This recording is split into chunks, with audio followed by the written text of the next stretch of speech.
ভারতে অনুষ্ঠিত এবারে টি-20 বিশ্বকাপ বয়কট করেছে বাংলাদেশ। পাকিস্তানও একই পথে রয়েছে।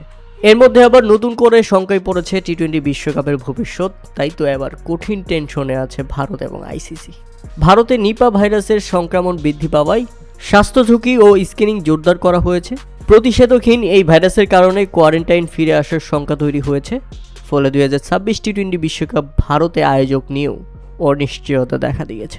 টি-20 বিশ্বকাপ শুরু হতে আর মাত্র কয়েকদিন বাকি। এবারের আসরের প্রথম আয়োজক ভারত ও সহ আয়োজক করা হয়েছে শ্রীলঙ্কাকে। তবে ভারতে নিপা ভাইরাসের সংক্রমণ উদ্বেগজনক হারে বাড়তে থাকায় বিশ্বকাপ আয়োজনে এবার শঙ্কা তৈরি হয়েছে।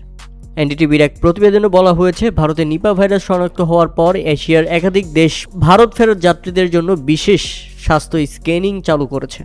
পরিস্থিতি আরও অবনতি হলে পুনরায় কোয়ারেন্টাইনের ব্যবস্থা চালু হতে পারে। এমন পরিস্থিতিতে বিশ্বকাপে অংশ নিতে আসা ক্রিকেটার, কর্মকর্তা, সাংবাদিক ও দর্শকদের ব্যাপকভাবে ভোগান্তি বাড়বে। ইতিমধ্যে বিভিন্ন আন্তর্জাতিক স্বাস্থ্য সংস্থা ভারতে নিপা ভাইরাসের বিস্তার নিয়ে সর্বোচ্চ সতর্কতা জারি করে দিয়েছে। জিও সুপার, ট্যাপমেড, হেলথ মাস্টার, খাইবার নিউজ সহ একাধিক গণমাধ্যম বিশ্বকাপ আয়োজন নিয়ে শঙ্কা প্রকাশ করেছে এবং এটা আইসিসির জন্য ব্যাপক উদ্বিগ্নের কারণ হয়ে দাঁড়িয়েছে।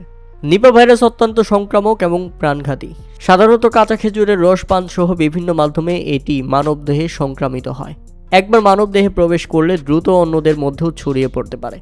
সবচেয়ে উদ্বেগজনক বিষয় হলো এই ভাইরাসের কোনো নির্দিষ্ট চিকিৎসা বা কার্যকরী টিকা এখন পর্যন্ত আবিষ্কৃত হয়নি।